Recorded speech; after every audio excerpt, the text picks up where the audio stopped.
kan ada salah satu statement di situ yang dibilang katanya apa sih kuliah itu kebutuhan tersier, pendidikan tersier pendidikan tersier. Sebentar, aku sambil cek ya. Ya, kalau nggak salah sih itu, kuliah itu pendidikan tersier. Aku personally, aku setuju. Tapi, ada tapinya. Tapi tidak dengan mindset bahwa kuliah itu hanya kalau perlu.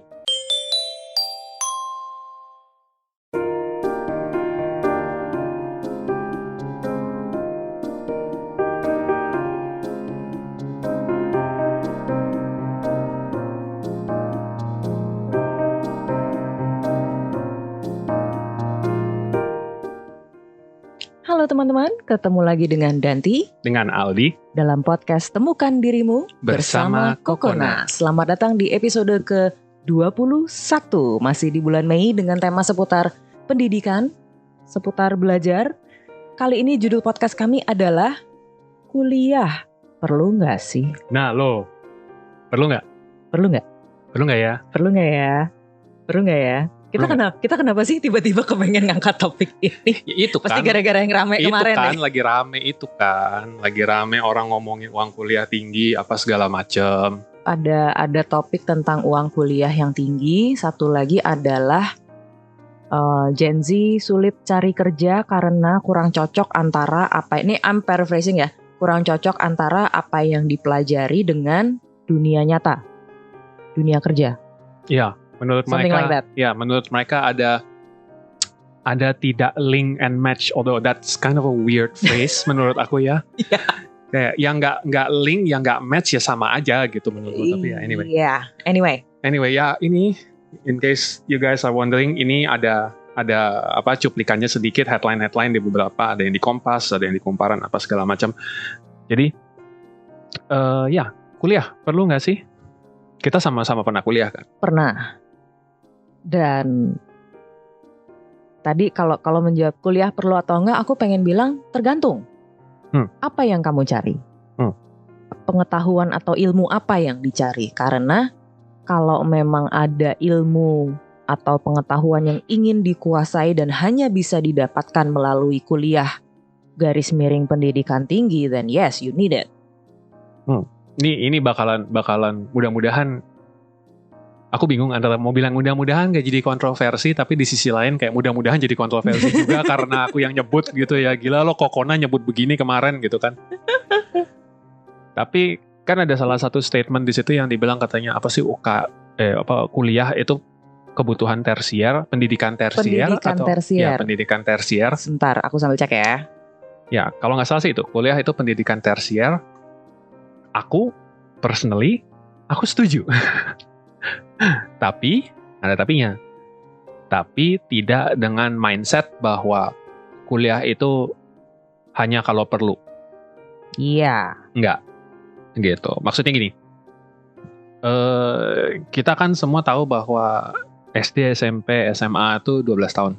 Ya, iya. 6 tahun SD, 3 tahun SMP, 3 tahun SMA atau SMK. Gitu. Aku nggak tahu kalau TK itu jatuhnya pendidikan wajib atau enggak. PAUD kalau nggak salah, pendidikan anak usia dini. Teman-teman kalau ada yang di dunia pendidikan tolong koreksi ya. Iya, PAUD itu setauku PAUD itu di bawah TK. Nah, oke. But anyway. Karena kayak preschool sama kindergarten. Nggak tahu ya? Kindergarten tuh TK. Kindergarten tuh TK. Iya, makanya di bawahnya ada preschool lagi. Gitu. Jadi aku nggak tahu, tapi kayaknya sepemahaman aku sih PAUD di bawah TK, tapi mungkin salah. Oke. Anyway, itu tadi kalau misalnya dibilang kuliah adalah pendidikan tersier, ya itu aku setuju dengan itu.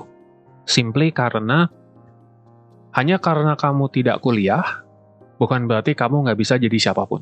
Betul. Gitu. Setuju. Ya kan? Betul. Artinya kuliah itu apa sih? Kuliah itu kan lebih kayak spesialisasi. Harusnya ya. Sebenarnya. Iya. Ya sih? Karena dari SD, SMP, SMA kita mau pendidikan umum. Tergoda untuk bilang dijajeli pendidikan dan ilmu yang umum yang di beberapa kasus pun aku lupa mulai tahun berapa mulai tahun pelajaran berapa, ada yang penjurusan di SMA-nya baru dimulai di kelas 3, ada yang sudah dimulai di kelas 2. Aku udah gak follow sekarang bagaimana caranya. Iya, dan itu pun kan let's say dibilang penjurusannya pun hanya IPA, IPS, bahasa. Iya. Ya, pastinya masih itu kan ya, nggak ada nambah apa lagi gitu. Nanti kita mesti double check ya, tapi secara garis besar itulah, kalau dulu ada biologi, ada kimia. Ya, kalau dulu kan sampai ke satu titik tertentu, SMA sampai kelas 3 itu, atau which sekarang dibilangnya kelas 12, itu nggak ada penjurusan. Pernah, aku sempat tahu di atas aku, kakak kelas aku dulu waktu aku masih SD atau SMP gitu, dia tuh sampai ke level tertentu memang tidak ada penjurusan. Terus kemudian, dan ini biasanya kayak policy antar sekolah kan beda-beda gitu. Iya. Jadi waktu aku SMA itu angkatan di atasku dan angkatanku hanya IPA dan IPS, tidak ada bahasa gitu. Sementara teman-temanku yang lain ada yang ada bahasanya gitu. Jadi kayak tergantung beda sekolah kan. Cuman pas terus kemudian kamu tembus ke kuliah, itulah penjurusan yang sebenarnya nggak sih? Kayak iya, dan itu sebuah keputusan yang cukup besar loh. Iya. Untuk adik-adik kelas 11-12 yang sudah mulai harus mikir kayak, oke, where am I going? Aku mau kemana? Iya. Ya itulah penjurusan yang sebenarnya di situ. Karena kalaupun misalnya kita ikut IPA gitu, atau ikut IPS gitu, pada saat kita penjurusan kan, pada saat kita kuliah kan, ya itu masuknya jadi bisa sudah ada koridornya masing-masing. Apakah entah terus kemudian memang kamu mau masuk MIPA murni kayak memang fakultas matematika atau apa, atau kamu masuk arsitek, atau kamu masuk engineering, atau kamu masuk kimia. Kalau IPS kamu mungkin masuk ke ilmu sosial, ilmu politik, atau humas atau apa kan, itu bahasa, ekonomi, mungkin juga akan sastra, hukum, dan lain-lain. Ya aku sih stand by my belief bahwa kuliah itu memang benar pendidikan tersier gitu ya. Dalam catatan bahwa bukan berarti terus kemudian kuliah itu nggak perlu. Iya. Ya, bukan berdasarkan tingkat kebutuhannya. Ya. Tapi kan misalnya kalau misalnya dibilang tersier, berarti kan ada yang primer, ada yang sekunder. Gitu. Yang primer berarti jatuhnya apa, SD, karena itu kita di situ diajarkan membaca, menulis. Ya kan, makanya primer. Karena membaca, menulis gitu kan. Berhitung. Terus kemudian masuk, kalau misalnya memang kuliah tersier terus SD itu yang primer, berarti kan SMP, SMA itu yang sekunder. Ya kan. Dan disebutnya juga kalau di bahasa Inggris kan secondary school kan. Iya, benar. Nah, sekunder itu berarti apa sih gitu kan? Ya ada penjabaran lebih lebar lah terhadap ilmu-ilmu yang kita pakai sekarang untuk sebelum masuk ke spesialisasi itu gitu. Baru terus kemudian ya tersier karena akhirnya menjadi spesialis gitu istilahnya. Ya kayak spesialis dokter, tanda kutip ya. Kayak dokter lah jatuhnya kan sama. Artinya dokter kan dokter umum dulu, terus habis itu baru kemudian dia bisa jadi spesialis, baru setelah dia spesialis baru terus kemudian dia boleh naik ke, kalau nggak salah ada satu level lagi di atas spesialis, aku nggak tahu persis, cuman mungkin yang paham kedokteran mungkin boleh bantu jelasin. Psikologi juga gitu, selama menjadi mahasiswa S1 itu hampir semua materi diberikan, baru setelah itu kalau mau ambil magister atau S2, correct me if I'm wrong, baru ada spesialisasi, psikolog anak, klinis, dan sebagainya. Ini teman-teman gue yang psikolog, correct me if I'm wrong ya. Sudah lama sekali nggak berkenalan dengan dunia itu. Itu terus kemudian kan ada topik yang ketidakcocokan atau kurang cocoknya Gen Z dari sisi pendidikan yang mereka terima sama lapangan kerja. Khususnya kalau seingatku di rubrik itu tulisannya lapangan kerja formal, sektor formal gitulah. Sektor formal itu kan berarti kan tadi sempat googling sedikit, istilahnya itu pekerjaan halus. Jadi mungkin ya bekerja di kantor, sisi administratif, terus kemudian hal-hal yang menggunakan apa ya istilahnya fine skills lah istilahnya, mungkin ya soft skills, fine skills gitu kan. Bukan hard skill kayak misalnya pekerjaan fisik, kerja kasar atau apa, itu kan lebih kayak non formal katanya. Ya itu tadi artinya kalau aku sih percaya bahwa hanya karena kamu nggak kuliah bukan berarti ilmu-ilmu yang kamu perlu untuk melakukan pekerjaan formal itu kamu nggak bisa dapetin. Iya. Gitu. Salah nggak sih kalau misalnya aku bilang harusnya ini ada yang mesti dibenerin sebenarnya Oh ya. Dari sisi nomor satu, dari sisi si pencari kerjanya sendiri, bahwa ya kalau misalnya kamu memang mau cari kerja, jatuhnya jangan terpaku sama pendidikan yang kamu punya. Iya. Iya kan? Ilmu yang kamu punya, karena ilmu itu di luar sana banyak banget. Yes. Gitu. Terus di sisi lain, dari sisi penyedia lapangan kerjanya juga, ini mengingat banyak sekali orang yang komplain, Gen Z sih biasanya komplain, mau ngelamar kesana kemari, kalau di Indonesia tuh kayaknya mesti bisa jungkir balik segala macam dulu. Bisa 20 bahasa dulu, baru habis itu bisa keterima jadi posisinya apa OB gitu ya, nggak tahu. Laundry listnya panjang gitu ya, syaratnya ini. Sampai jadi meme kan? Iya. Gitu. Aku nggak tahu seberapa benar itu realitanya begitu atau enggak. Tapi kalau itu sampai jadi meme, kalau buat aku itu nggak ada sebab, nggak ada akibat. Jadi orang nggak bakalan kepikir untuk bikin itu jadi bercandaan kalau aslinya nggak ada sama sekali. Iya. Gitu. Jadi pasti ada satu atau dua di luar sana yang emang istilahnya ya. Tapi aku sempat lihat kok waktu itu ada lowongan jadi, aku nggak inget, jadi graphic designer pokoknya. Tapi kayak kudu bisa video editing, kudu bisa graphic designer juga kudu biasa.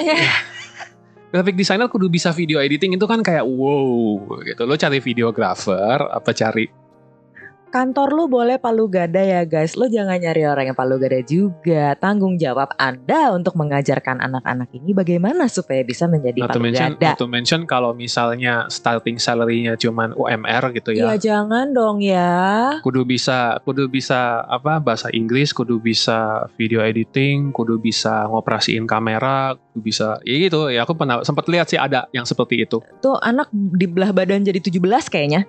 Ya nanti dikaryakan luar biasa itu. Iya, itu nyari graphic designer apa nyari I'm lost for words, gak tahu nyari apa. Ya itu kan, satu sisi itu, terus kemudian di sisi lain, ini udah yang ketiga ya, tadi dari yang pencari, pemberi kerja, sekarang dari sisi penyedia pendidikannya, pembuat kurikulum misalnya. Iya.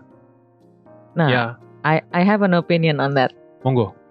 Jadi gini, kurikulum itu kan kita kayaknya familiar lah dengan bercandaan. Nih ganti menteri pendidikan, ganti lagi nih kurikulumnya. Kalau dulu zaman aku kecil, ganti buku pelajaran.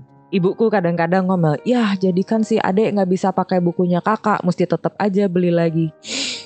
Kurikulum menurutku akan selalu berubah, akan selalu ya selama gimana ya, kurikulum mau gonta-ganti, mau ya menurutku sih harus diapresiasi juga bahwa mungkin meskipun kita tidak melihat secara langsung dan kita tidak mungkin melihat hasilnya dengan instan, tapi mungkin adalah sebuah usaha untuk memperbaiki sistem pendidikan atau sistem kurikulum supaya paling tidak membaik. Apakah akan bisa cocok dengan apa yang akan dialami para siswa-siswi ini saat mereka terjun ke dunia kerja? Menurutku ada batasnya. Karena yang bikin kurikulum itu bukan ahli nujum, Kak. Taruhlah gini misalkan, let's say kita ngomongin pendidikan usia SMA aja. Kelas 1 sampai kelas 3. Sekarang sebutannya 10, 11, 12 kalau nggak salah. It's 3 years of their life di SMA. Dan mereka masih harus kuliah let's say 4 tahun lagi. 7 tahun dong mesti kurikulum itu dirancang, 7 tahun kemudian mereka baru terjun ke dunia kerja. Siapa yang bisa ahli nujum 7 tahun lagi dunia kerja akan seperti apa? I don't think so. Ya, aku mungkin juga kepengen nambahin, mungkin ini bisa jadi pesan buat para pembuat kurikulum itu, atau mungkin juga buat sekolahnya yang memang menerapkan kurikulum itu, dan juga actually buat orang tuanya, anak-anak ini gitu ya. Boleh sih ada ujian. Ya. Karena memang itu hanyalah satu-satunya cara untuk bisa kita tahu seberapa kompeten si anak ini terhadap materi yang sudah diberikan. Gitu. Dan ujian itu, kalau aku sih jujur lebih senang kalau ujian itu berbentuk tugas instead of ujian dengan pertanyaan terbuka atau dengan pilihan ganda atau apa. No, tugas pertanyaan atau, terbuka masih oke sih menurutku. Iya, tapi kan kalau pertanyaan terbuka tidak applicable. Maksudnya, tidak langsung terapan gitu. Makanya terus kemudian kalau misalnya bentuknya adalah sebuah presentasi, gitu. Itu sudah seperti terapan, like you're not going to answer open questions pada saat kamu di kantor. Kamu akan bikin proyek dengan presentasi, even if kalaupun kamu dokter, kamu pun akan mempresentasikan sesuatu. Paling enggak begitu turun kerjaan ngadepin mesti masang infus. Betul. Paling enggak kamu tahu gitu. Atau kalau enggak ya semacam open interview. Jadi orang ini tidak bisa mengelak atau nyontek istilahnya gitu ya. Karena aku personally, aku udah sempat lihat teman-temanku waktu kuliah dulu, itu yang pada lulus ya ada yang memang kerjanya setiap kali ujian tuh ngelirik kiri ngelirik kanan gitu. Yang justru makanya buat aku everyone cheats ya. To a certain extent everyone cheats gitu. Bahkan aku pun yang sering aku tuh sebenarnya nggak pernah consciously ngelirik kiri kanan, tapi aku yakin aku pasti pernah gitu. Everyone cheats. Cuman maksudnya kalau dari sisi ini misalnya orang itu terus kemudian lulus dengan segala macam hasil yang dia sudah ngambil dari orang lain istilahnya, nyolong kiri kanan. Seberapa valid sih itu kertas, itu gelar, itu seberapa valid sih itu menjadi? Iya. Ya nggak sih, menjadi bukti bahwa dia memang dianggap master dari ilmu itu. Dan aku juga, mungkin waktu itu sempat ada di Reels juga bahwa, iya kalau muridnya dikit mah enak. Kalau muridnya satu kelas isinya sekian puluh gimana? And then merembet ke soal gaji guru dan bla bla bla bla bla. Dikira guru digaji berapa? Mesti ngecekin tugas satu-satu. Kalaupun memang tidak memungkinkan untuk selalu memberikan ujian berbentuk tugas atau jawaban panjang yang guru perlu waktu lebih lama untuk ngecek, paling tidak kalau menurutku ya, nilai itu adalah untuk menilai si anak ini, bukan untuk dibandingkan dengan teman sekelasnya. Betul, itu pesan yang mau aku sampaikan. Bahwa ujian itu ada untuk menakar si anak ini saja. Bukan anak ini dibandingin sama anak lain. Iya. Karena kalau misalnya kita jadi kompetitif gitu, although yang namanya kompetitif itu tidak akan pernah hilang dari sisi seorang manusia, karena mereka akan selalu mencoba itu sebenarnya bagian dari mereka mau improve. Ya, setuju. Ya. Tapi terus kemudian kalau misalnya itu diambil dengan perspektif bahwa gue harusnya bisa lebih baik dari dia, that's fine. Tapi kalau diambil dengan perspektif kenapa gue lebih jelek dari dia, dan terus kemudian fokusnya lebih ke arah bahwa kebanggaan, jadi semacam ego main di situ. Biasanya ini buat orang tuanya nih ya. Orang tuanya suka, oh iya anak gue kan kemarin ujian begini begitu apa segala macam. Sekalinya dia dapat nilai yang tidak biasa dia dapat, langsung jadi big deal. Iya, langsung jadi big deal. Langsung jadi big deal. Gitu. Atau misalnya anak lain tiba-tiba bilang, oh iya anak gue juga ranking, tapi dia ranking 1 bulan ini. Terus habis itu nanti si ibu ini yang merasa kayak kurang banget anak gue, dia balik ke anaknya, terus anaknya dia bilang, kamu kenapa nggak ranking 1 kemarin? Ya, I don't know. Kayak, ya akhirnya kan begitu kan. Jadi dan sorry aku potong, tapi aku jadi tertanya gini. Instead of bertanyanya nggak apa-apa, kamu kenapa tidak ranking 1? Itu kan sebetulnya kalimat yang bisa dibaca dengan tone netral, bisa dibaca dengan kamu kenapa nggak ranking 1? Tapi kalau aku personally, maaf aku potong lagi, aku akan nggak nanya sama sekali, because that's us. Betul.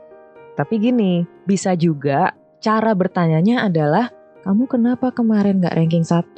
Apa yang membuat kamu, kamu kurang paham? Atau sedang ada apa dengan kamu? Apakah di sekolah lagi berantem sama temennya? Karena kan faktornya banyak ya.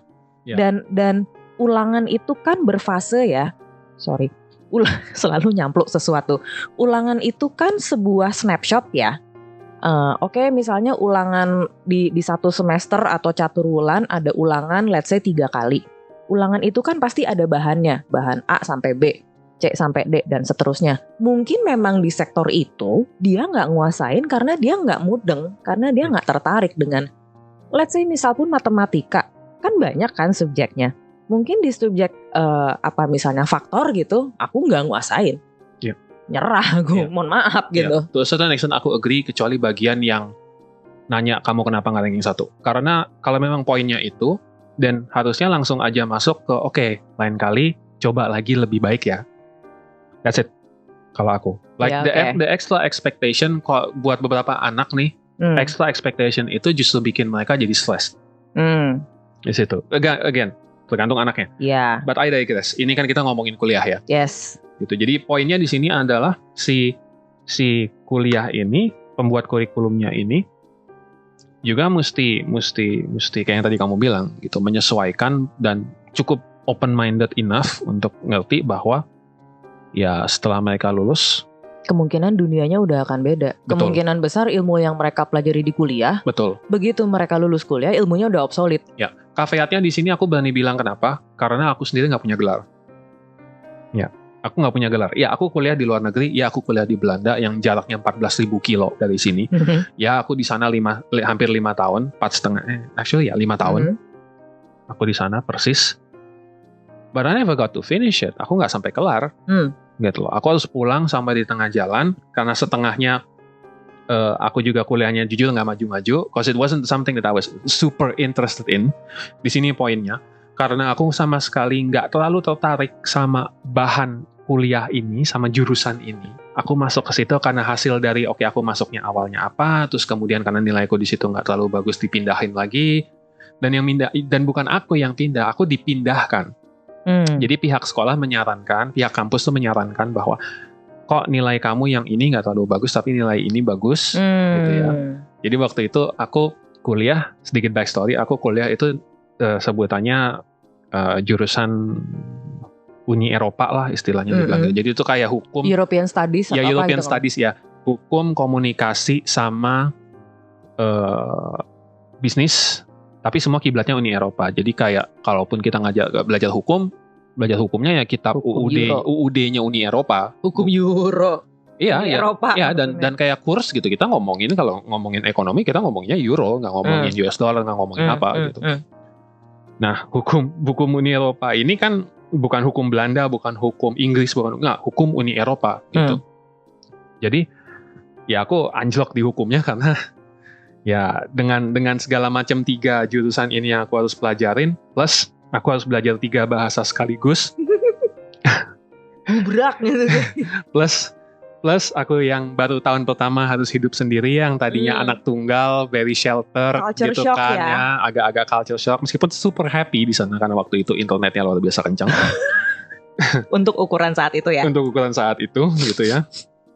Nah, akhirnya karena nilai hukum aku nggak bagus sama kampus waktu itu, kamu pindah aja ke IBMS, International Business Management lah istilahnya, manajemen bisnis.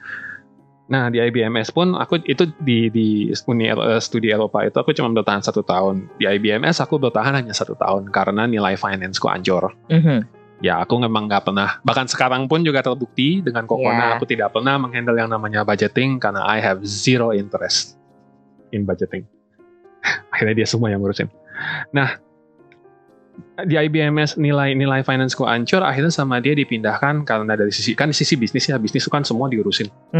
Gitu. Even though nggak ada hukumnya, tapi pasti masih ada hukumnya juga, terus masih ada dari sisi marketingnya atau apa. Nah, kebetulan nilai marketing aku bagus, makanya kemudian aku dipindahin ke Markom, komunikasi marketing, gitu.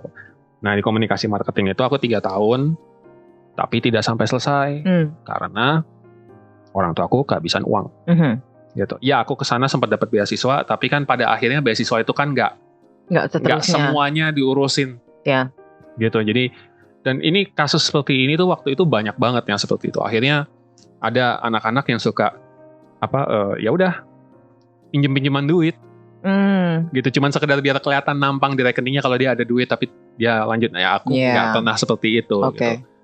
So anyway, that being said, aku kan akhirnya ujungnya aku nggak selesai kuliah, aku nggak pernah punya gelar apapun, tapi aku bisa masuk ke perusahaan. Granted perusahaan itu memang perusahaan marketing, agensi marketing waktu itu. Sekarang aku buka Kokona ini sendiri, dan buat aku kayak ilmu yang akhirnya aku dapetin di kampus itu sebenarnya patokannya adalah memang bukunya. Gitu. Jadi buku kan dapat buku yang wajib dibeli itu biasanya. Textbook ya. Sebenarnya itu udah lebih dari cukup untuk bisa ngasih kita ilmunya. Granted kalau misalnya ada dosen atau ada pembimbing, ya ada yang membantu menjelaskan kenapa buku ini mengatakan seperti ini. Gitu. Tapi terus kemudian kepikir, kalau misalnya waktu itu dari awal aku sudah tahu mau apa, aku akhirnya kuliah ke Belanda itu karena aku tadinya nggak tahu maunya apa. Tapi kalau aku tahu dari awal aku maunya apa, aku nggak buang waktu 5 tahun belajar sesuatu yang akhirnya juga nggak. Iya nggak sih? That's 5 years gone. Nggak tahu jumlah uangnya berapa, ada kali 1 M hilang. Ya setengah hati juga. Akhirnya pun sekarang aku jadi buka kokon, aku nggak masih tetap di advertising loh. Karena apa? I got sick of it kan. Ya, itu bidang ilmu yang dimasuki karena kebetulan menurut pengamatan mereka yang bergerak di akademisi yang berinteraksi dengan kamu nilainya di marketing lumayan. Iya, tapi it doesn't mean bahwa aku super interested sama bidang itu. Gitu. And hence makanya Kokona ini ada karena kepengen lah kita supaya anak-anak tuh yang baru mau masuk kuliah atau baru mau naik gitu ya, gak terus salah ngambil jurusan mungkin in a way ya. Iya, bagaimana gitu. Membantu mengurangi kemungkinan salah jurusan. Kita nggak bilang kita akan sama sekali mengurangi salah jurusan, yang nggak mungkin. Kita belum sesakti itu guys, mohon maaf.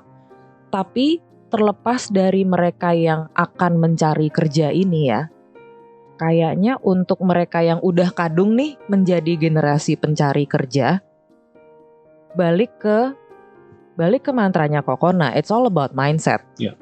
It's all about mindset bahwa balik ke tadi 3 faktor yang harus berubah kan. Udah sempat ngomongin kurikulum, udah sempat ngomongin pemberi kerja, sekarang kita mau fokus lagi ke para pencari kerjanya. Kalau memang kalian menguasai atau punya ijazah dari fakultas apapun itu, jangan menutup diri bahwa hanya pekerjaan tertentulah yang cocok untuk gelar atau apapun itu. Karena menurutku pribadi, dulu waktu lulus pegang gelar sarjana psikologi, cari lowongan kerja dulu belum ada jobs di belum apa-apa, aku tiap minggu buka koran Kompas.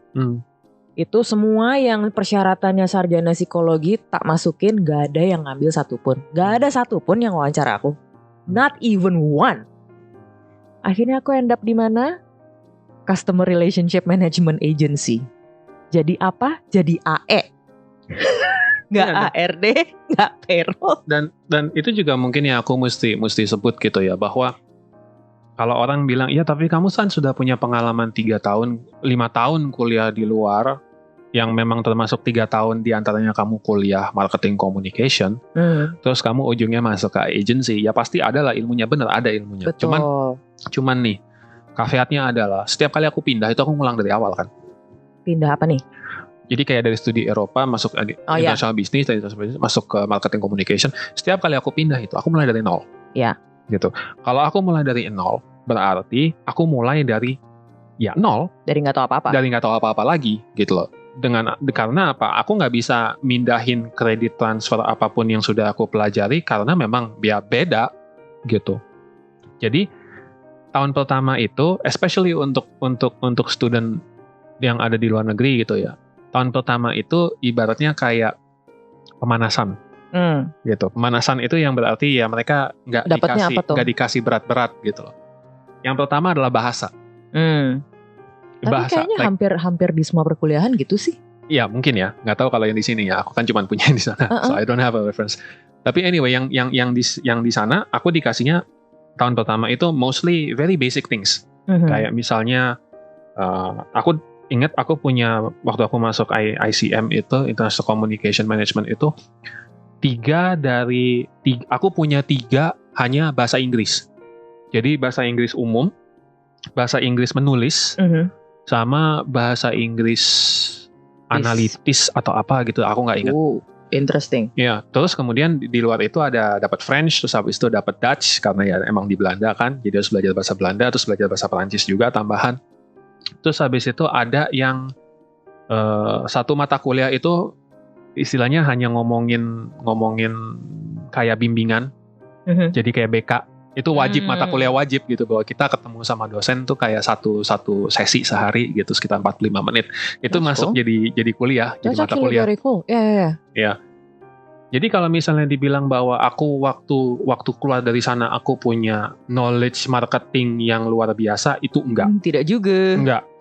Waktu aku masuk ke agency ini, waktu aku kerja, aku harus literally aku harus belajar semuanya lagi dari nol, istilahnya gitu. Karena jarak antara aku lulus sampai aku masuk kerja ini pun beda 3 tahun. Iya. Ya, karena aku di tengah jalan kan sempat ikutan sama LSM Rotary. Iya, jadi pekerja pro bono. Ya. Ya itu, jadi 3 tahun ini ya basically ya udah lepas gitu. Meskipun tahu lah pernah dengar 4P nggak? Oh ya pernah. Apa sih itu? Tapi it was never sampai terus kemudian bisa diaplikasikan di tempat pekerjaan dengan efisien, itu enggak gitu. Jadi waktu aku pertama masuk, ya aku harus relearn everything. Ya. Gitu. Dan justru makanya itu yang jadi poin gitu di sini, bahwa kenapa judul episode ini kuliah itu perlu nggak sih? Perlu iya, tapi perlu itu karena ilmunya, bukan buat kertasnya. Yes. Jadi ilmu yang kita dapetin itu sebenarnya nggak perlu di kuliah kamu dapet. Ya. Sebenarnya ilmu itu bisa dengan mudah kamu tanya aja sama orang anak kuliah apapun. Kalau kamu misalnya nggak masuk kuliah situ, kamu tanya sama dia buku apa yang kamu pakai. Ya kan? Kalau kamu bisa pinjam, kalau kamu mau fotokopi, although I don't advise, kalau misalnya kamu bisa beli bukunya, kamu beli bukunya, karena itu bisa disimpan. Kamu baca itu buku dari awal sampai habis. Sekarang udah ada Google, sekarang udah ada ChatGPT, kamu bisa konsultasi sama AI, ya kan? Yeah. Nanya mengenai itu, and then just learn. That's it. Itu kembali ke kuncinya ke mindset ya. Yeah. Mindset yang harus dimiliki memang harus growth. Harus selalu curious, harus selalu pengen tahu ada apa lagi di balik ini, harus searching, harus selalu mencari jawaban, berpikir kritis. Yep. Bukan minggu lalu, bukan podcast minggu lalu, tapi podcast minggu lalu bener, berpikir podcast kritis. Minggu lalu iya, terus aku kamu sempat IG live juga sama Anuvers tadi ya. Halo Anuvers, kalau ada yang nonton, hai. Gitu. Jadi kayak mindset itu kan, bahwa mindset itu harus growth. Artinya kalau kita bukan tiba-tiba sih, kalau kita memang benar pengen berilmu, ya nomor 1 kalau ditantang tuh jangan mengecil. Iya. Iya dong, karena tantangan kan yang sebenarnya membuat kita jadi lebih baik. Gitu. Jadi nggak terus kemudian hanya karena kita ditantang terus kitanya mengecil. Gitu. Kalau sulit, gampang nyerah, itu jangan. Iya. Gitu kan, artinya ya memang kesulitan itulah tantangan, makanya kan harus dilewatin gitu dong logikanya ya kan. Nggak bisa terus habis itu kayak kamu mau nyeberang kali meskipun kalinya kecil hanya karena kamu nggak mau basah terus kamu kayak ya udahlah nggak jadi. Ya kapan majunya? Iya kan. Apakah cari ke kayu kayak buat kamu taruh di situ buat lewatin atau apa? Digulung kayak celananya apa gitu. Terus kemudian kalau misalnya memang harus make an effort, ya jangan nganggap bahwa effort itu ngerepotin gitu ya. Effort itu memang diperlukan untuk supaya kita bisa menjadi master, menjadi ahli. Iya. Kan ada kan bukan aturan apa sih kayak kata-kata bahwa 10.000 jam sampai kamu itu bisa dibilang ahli. Itu benar. Iya. Itu benar. 10.000 jam kamu melakukan sesuatu secara akumulatif, baru kamu ahli. Iya, makanya ada yang bilang jam terbang nggak bohong. Nggak bohong. Jam terbang nggak bohong. Nggak bohong. Jam terbang nggak bohong. Ya pilot deh. Iya. Pilot kan dihitung jam terbangnya. Dari istilah itu kan. Iya. Ketahuan lah mana yang sudah lama. Ya kamu nggak bisa jadi pilot senior kalau jam terbang kamu baru 1.200 gitu, nggak mungkin. Tak mungkin. Terus kayak dikritik ya diterima, yang dilawan. Dikritik tersinggung. Iya. Kayak nggak dikritik aja bisa tersinggung. Ada loh orang yang nggak dikritik aja bisa tersinggung, apalagi dikritik ya. Aku jadi ingat kamu tadi sempat mention sebelum kita mulai rekaman, kamu sempat lihat komentar di Instagram apa sih, Gen Z mental tempe atau apa? Oh, semoga aku nggak salah ingat. Ini aku lihat di Reels yang mengomentari tadi perkara Gen Z sulit cari kerja karena tidak cocok antara apa yang dipelajari dengan lapangan kerjanya. somewhere di bawah komentar ada ala itu Gen Z-nya aja mentalnya tempe, baru sebulan resign. Nggak mau menggeneralisir ya, karena aku pribadi pernah berurusan dengan Gen Z yang tidak seperti itu, cukup tangguh, mau belajar dan segala macam. Tapi kalau sampai ada yang berkomentar, berarti mungkin beliau pernah berurusan dengan Gen Z yang cenah mentalnya tempe meureun. Again, nggak mungkin ada omongan seperti itu kalau tidak ada penyebab aslinya. Iya. Ya kan, nggak ada asap kalau nggak ada apinya. Dan menurutku sebetulnya mental tempe itu bisa terjadi di semua generasi loh. Iya. Ya kalau emangnya nggak mau berusaha, orangnya males atau apa, ya udah. Iya. Gitu mau kita sebagai, let's say kita sebagai seniornya lah tanda kutip, ada anak baru nih, entah intern entah apa masuk, terus kita coba bimbing, diajarin bla bla bla bla. Mau sebaik apapun kita sudah mencoba mengajari, melatih, mengintegrate mereka dalam lingkungan kerja ini loh, dunia nyata, hello. Kalau ternyata anaknya memang satu, hatinya nggak di situ, kedua mentalnya belum kuat untuk kerja di situ, ya akan mental. Ini kayak ngingetin aku waktu dulu aku mesti interview orang waktu aku buka agency sendiri sama teman-temanku. Tahun berapaan tuh kira-kira? 2017 ya, 17 mid 18, 17 ke 18 lah sampai di situ. Ada satu anak yang dia lulusan Malaysia kalau nggak salah. Lulusan Malaysia. Entah lulusan Malaysia apa lulusan Thailand atau lulusan, nggak ingat. Pokoknya somewhere lulusan Asia Tenggara sini. Dia S1 minta gaji 2 digit. Oke. Pertanyaannya adalah dia dapat angka itu dari mana? Ya, aku rasa kalau waktu itu kalau aku nggak salah ingat, dia karena dia ngerasa dia lulusan luar.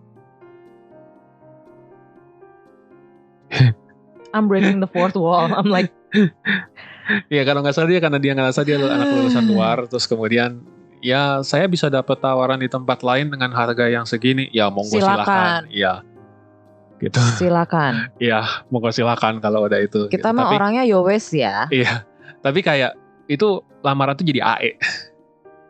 AE 2 digit, belah mana? 11, diminta 11 waktu itu. Mohon maaf, agak emosional. Iya benar dari mana? Gitu kan. Ya AE 11, AE minta 11, gila kalau AE dapat 11 mah gue juga dulu ngelamar di situ gitu kan. Tapi kayak inilah maksudnya gitu, bahwa dari yang tadi kita bilang bahwa semuanya perlu perbaikan, dari sisi yang penyedia semua perlu perbaikan, kitanya yang mau mencari juga perlu perbaikan, nggak terus kemudian ujuk-ujuk karena kita ngerasa kita punya amunisi terus kita jadi kurang ajar mintanya. Tidak semudah itu, Ferguson. Kenapa? Nggak, kalau sekarang sih kalau diingat-ingat lagi sih geli aja gitu, gila lo dia minta 11 gitu. Tapi itu juga zaman waktu, aku rasa nggak bisa nyalahin juga sih, karena waktu itu zamannya memang seperti itu kan, zaman Tokopedia bakar duit. Ingat nggak? Startup besar nih, Tokopedia, Bukalapak, apa segala macam itu pada bakar duit. Itu booming unicorn Indonesia ya. Iya, jadi mereka awalnya mulai dari programmer yang junior programmer digaji 15 juta. Gitu, itu kayaknya awal mulanya dari situ. Terus nggak tahu. Ya aku nggak ngerti lah. Tapi that's the past. The point is sewajarnya. The point is itu. Sewajarnya dan serasionalnya ilmu yang kalian punya, nggak usah terpatok sama yang formal deh. Ilmu, skill apa yang kamu punya, ya, dan nanti bisa diaplikasikan nggak ke pekerjaanmu, kontribusimu akan seperti apa, bukan hanya pekerjaan yang kamu kerjakan, tapi imbas dari pekerjaanmu ke perusahaan. Atau mungkin kalau belum ngomongin perusahaan mungkin terlalu gede ya, paling nggak ke tim sekelompok deh. Misalnya anak sales, tim salesnya kayak apa? Anak marketing, tim marketingnya kayak apa? Anak front end, anak front desk, performa front desknya kayak apa? Kan itu dulu dong.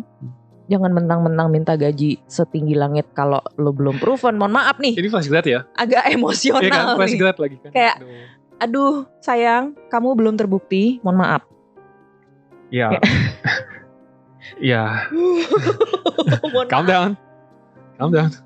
Tapi ya itu. Pisahkan manusianya dari isunya nanti. Oke. Ya, manusianya memang. Nah, berarti if we're gonna do that, kembali ke pertanyaanku tadi, bagaimana anak ini kok bisa sampai berpikiran seperti itu? Berarti kan apa yang dia ketahui menurutku belum lengkap. Sampai dia bisa membuat kesimpulan bahwa karena saya lulusan luar, saya bisa minta gaji 2 digit. Iya. Ya kan? Iya. Itu masalahnya. Kembali ke mindset. Iya. Ya mindset itu kan sebenarnya core dasar kita sebagai manusia. Ya. Termasuk kalau kayak barusan yang tadi kita omongin gitu. Kalau misalnya kita bilang kuliah nggak perlu karena sebenarnya kamu perlu ilmunya bukan kertas gelarnya. Itu juga tadi baliknya ke pesan buat yang para pemberi lapangan kerja gitu ya. Bahwa kalau nge-hire itu requirements-nya yang wajar gitu loh. Terus mesti gimana banget. Nah yang itu yang akhirnya bikin orang pun juga jadinya itu kan kayak domino effect gitu. Kalau misalnya kita jadi tahu, again baliknya lagi ini ke persepsi ya. Masalah benar atau enggaknya itu belakangan. Tapi kalau persepsi di luar sana orang yang mau cari kerjaan beranggapan bahwa semua orang yang memberikan kerjaan, semua lapangan kerja yang tersedia itu akan punya requirements yang luar biasa nggak wajarnya. Mereka jadi berpikiran ya buat apa gua buang waktu kuliah atau akan susah cari kerjaan anyway. Dan ini pun tidak hanya di Indonesia loh. Di luar negeri juga aku sering lihat ada yang lowongan jadi apa minimal pengalaman 5 tahun. Iya. Itu kayak mau pengalamannya dihitung dari mana gitu. Artinya kalau pengalaman dia menghandle materi itu berarti seharusnya selama dia kuliah juga termasuk harusnya. Iya. Tapi kalau pengalaman kerja, it doesn't make sense. Iya dong. Kalau fresh grad ditanya pengalaman kerja 5 tahun berarti dia udah handle itu dari SMA. Iya. Iya dan justru makanya kemudian kalau kita waktu itu waktu aku di ISIP dia anak-anaknya kami sarankan untuk suatu hari kamu harus bisa punya usaha sendiri, which is a great thing karena ya untuk salah satunya ya untuk memperbaiki this whole perception of kalau misalnya kita mau memberikan lapangan kerja requirements-nya jangan macam-macam sebenarnya. Gitu kan. Itu kan harus dimulai dari orang yang kemudian mempunyai kesempatan untuk membuka lapangan kerja sendiri. Kalau nyari karyawan, boya yang wajar, gitu. Tapi I digress. Anyway, maksudnya di sini kita mau nekenin bahwa kuliah itu yang diperluin tuh ilmunya. Gitu, yang diperluin tuh ilmunya. Nah sekarang kalau misalnya orang bingung, mereka kesulitan lah istilahnya mau belajar itu seperti apa. Karena nggak tahu ya kalau kuliah sih menurut aku kita dibebaskan kan mau belajar seperti apa. Iya. Kamu waktu kuliah dulu waktu di psikologi, ya. Seberapa sering kamu ngerjain tugas? Almost all the time. Tapi berasanya nggak kayak ngerjain tugas, jujur. Mostly ya kayak diskusi ngobrol aja. Dan ada psikologi tuh uniknya dulu ya di kantin tuh semua ngebaur ya mahasiswa S1, S2, dosen, dekan, Mas Ito, Pak Sarlito, maaf, almarhum sering kadang-kadang muncul di kantin termasuk Pak Fuad Hasan almarhum kadang-kadang suka muncul di kantin kita diskusi sambil ngerjain tugas sambil ngobrol antar angkatan. Jadi ngerjain tugas ya it feels kayak memang lagi langsung menerapkan ilmunya sih jujur. Waktu aku kuliah dulu setiap mata kuliah aku itu langsung dikasih proyek. Itu kalau aku, karena waktu itu ya kalau di Belanda tuh universitas ada 2 macam, ada Universiteit, ada Hogeschool. Nah kalau Hogeschool itu jatuhnya ilmu terapan. Jadi begitu kita dapat mata kuliah, let's say kita dapat mata kuliah marketing gitu ya. Memang dari awal sudah dijelaskan bahwa di akhir ini sembari kamu menyusun, itu kamu harus bikin marketing plan buat perusahaan ini, brandnya ini, gini. Jadi sembari kita belajar itu ya kita memang menyusun si tugas akhir itu gitu. And I feel like that's a great thing karena nomor 1 sembari kamu belajar kamu langsung apply, kamu langsung nerapin. Nomor 2 kita nggak diganggu sama mesti duduk terus dosen ngejelasin di depan sambil nulis apa. That is boring as hell kalau menurutku. Itu luar biasa ngebosenin gitu. mereka bilang misalnya kalau di universitas, kalau untuk ilmu pasti, gitu, ilmu science gitu, ya memang begitu. Dia masih menjelaskan teori apa segala macam. Gitu. Maksudnya gini, mungkin bisa kali ya untuk yang kuliah jurusan yang sifatnya vokasional, ya vokasional dalam artian link langsung ke pekerjaan formal yang tadi kayak misalnya administratif atau apa, ya langsung aja dibentuk sebagai project gitu, sebagai beneran ngerjain sesuatu. Dan itu kan juga akhirnya berkaitan sama cara orangnya belajar seperti apa, karena orang belajarnya kan dari macam-macam. Ada gitu. yang visual, ada yang kinetik, mesti tangannya yang kerja, ada yang bisa baca doang udah ngeh, ada yang auditori mungkin hobinya dengerin e-book, atau dia kalau baca harus ada musik atau apa di sekitar dia. Kalau aku sih ya again, makanya balik lagi ke aku kan kayak pernah cerita juga, nggak tahu di yang episode mana aku pernah cerita kalau cara aku belajar tuh pas aku dapat mata kuliah itu pertama kali, aku dapat buku itu aku baca habis hanya untuk sekedar tahu ada apa aja di dalam itu tanpa perlu nginget. Jadi nanti lain kali kalau misalnya topik itu muncul, aku tahu di dalam buku itu adanya di sebelah mana gitu. Meskipun nggak precisely tahu halaman sekian gitu, tapi aku tahu bahwa ini ada setelah bagian ini atau sebelum bagian ini atau apa gitu. Jadi tinggal refer back aja. Side joke, sorry melenceng dikit. Dulu inget waktu kuliah, textbook berjuta-juta kan ya psikologi itu. Pada suatu harganya maksudnya? Enggak. Berjuta-juta textbook kayak literally isinya sampai ada lagunya membawa buku terbungkuk-bungkuk. Anyway, yang tahu cuman angkatan saya. Intinya gini, pada sebuah UTS atau UAS, lupa jawaban esai nih, ada pertanyaan apa gitu. Gue inget ini bukunya yang ini, bab segini, halaman segini, gue stabilo pakai warna ini. Isinya apa ya? Lupa. Yang diingat hal lain, but that's how I think kan. That's how you think. Makanya itu tadi yang dimaksudkan ingat bahwa halamannya, tapi nggak ingat isinya. Again, cara otak manusia bekerja beda-beda. Kita nggak bisa expect semua orang menghafal. Ternyata aku kinetik, jadi aku bisa ingat kalau aku bikin side notes, itu baru hafal. Aku honestly speaking, aku nggak tahu cara aku. Tapi aku nggak bisa mengkategorisasi aku tuh. Mungkin campuran ya.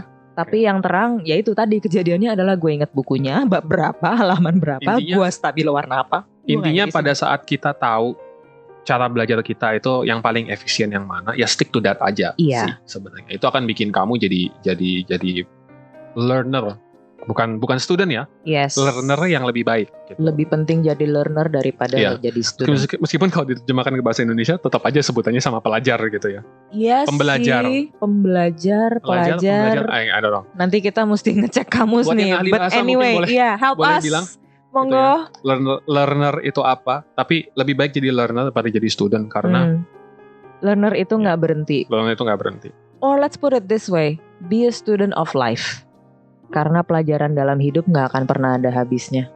Yang terakhir ya itu tadi, bahwa kalau misalnya kita sudah tahu nih cara kita belajar seperti apa, kita sudah punya mindset growth itu, ya why we learn in the first place, ya itu yang mesti di-set. Mesti di-set why-nya dan mesti dilatih cara seseorang menemukan why-nya. Baliknya ke berpikir kritis minggu lalu kan. I think the only way kita akan pernah tahu kenapa kita melakukan sesuatu adalah kita bertanya ke diri sendiri. Sebetulnya tujuan akhirnya apa sih? Kalau ini nggak tercapai, mata rantainya apa nih yang nggak kejadian? Kan gitu. Dan ini mungkin juga buat yang memang belum tahu mau apa, mau jadi apa gitu ya. Sekarang kan udah zaman informasi nih, luar biasa. Ya di Google aja. Kalau misalnya aku jadi ini, apa sih yang biasanya orang ini lakukan gitu. Let's say kamu mau jadi arsitek gitu. Apa sih yang arsitek harus lakukan? Arsitek emang benar bisa gambar, harus bisa gambar ya. Gitu. Nggak tahu jujur. Ya tapi kan terus kemudian kalau misalnya kamu gambar di zaman sekarang nih, you're not gonna be using pen and paper. Iya, untuk menggambar. To be fair ya. Menggambar teknis maksudnya. Iya, menggambar teknis, ya dong. Paling kamu ya belajar gambar perspektif. Biasanya arsitek tuh yang berat setahu gambar perspektif gitu. Dan gambar perspektif kan pakai guidelines kan banyak. Actually dulu gambar perspektif di semester 1. Jadi itu basic. Iya, tapi gambar perspektif you don't make complex stuff. You have guidelines gitu loh. Maksudnya kamu ada guideline vertikal, ada guideline horizontalnya, ada terus titik hilangnya, mau satu, mau dua. So it's something yang bisa dipelajari.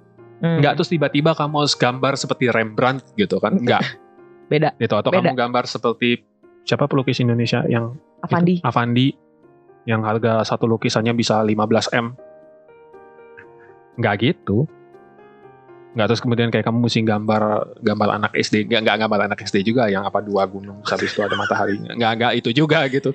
My lord. Mungkin gambar anak SD sekarang sudah berbeda. Semoga ya.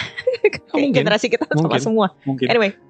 Tapi ya itu artinya udah tahu semuanya ya tinggal memaksimalkan pembelajaran itu dong. Iya. Gimana caranya cari lingkungan yang lebih baik, yang suportif kalau misalnya memang harus belajar ramean sama orang-orang yang tepat. Ini memang memerlukan si segitiga tadi ya, harus ada perubahan dari semuanya, dari penyedia pendidikan. Yes, please tetap dengan usahanya untuk memperbaiki kurikulum. Although kita tahu pasti ada batasnya karena tidak satupun di antara kita adalah ahli nujum. Yang kedua, dari para pemberi kerja, pencari karyawan, jangan terpaku sama kertas resumenya itu. Maksudnya read between the lines lah. Oh, anak ini organisasinya apa. Oh, mungkin skillnya dia apa. Dan skill masih bisa dilatih. Ya. Dan yang ketiga adalah dari kitanya sebagai pencari kerja, sebagai calon pencari kerja, atau yang sudah kadung dapat kerjaan di suatu tempat dan merasa nggak cocok. Ilmu itu nggak habis loh guys. Ya, dan di sini mungkin sebagai penutup, ya kita langsung aja tutup ya, karena ya, ini boleh. sudah 50 menit. Wow, sudah hampir 1 jam. Ngobrolin kuliah penting apa enggak. Sebagai penutup, kita sendiri yang memang si learner atau pembelajar itu jangan pernah berhenti bertanya. Especially bertanya. Ya. Kenapa? Bertanya kenapa maksudnya? Iya, bertanya. Kata kenapa. Ya. Tanyakan selalu kenapa? Karena ya harus tahu alasan sesuatu itu terjadi. Gitu. Kalau kamu nggak nanya, ya kamu akan kehilangan kesempatan dapat ilmu apapun yang ada di luar sana. Betul. Setuju. Anyway, kuliah itu perlu, tetapi bukan buat cari gelar, buat ilmunya, ya. Oke, sekian dulu.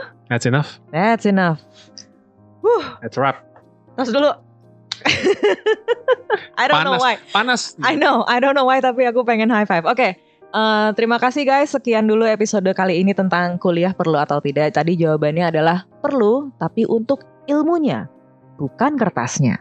Semoga kita semua tetap menjadi pelajar, learners, student of life, meskipun sudah terjun ke dunia nyata, karena hidup itu adalah pelajaran yang gak habis-habis. Kalau punya kesempatan, kuliah lagi.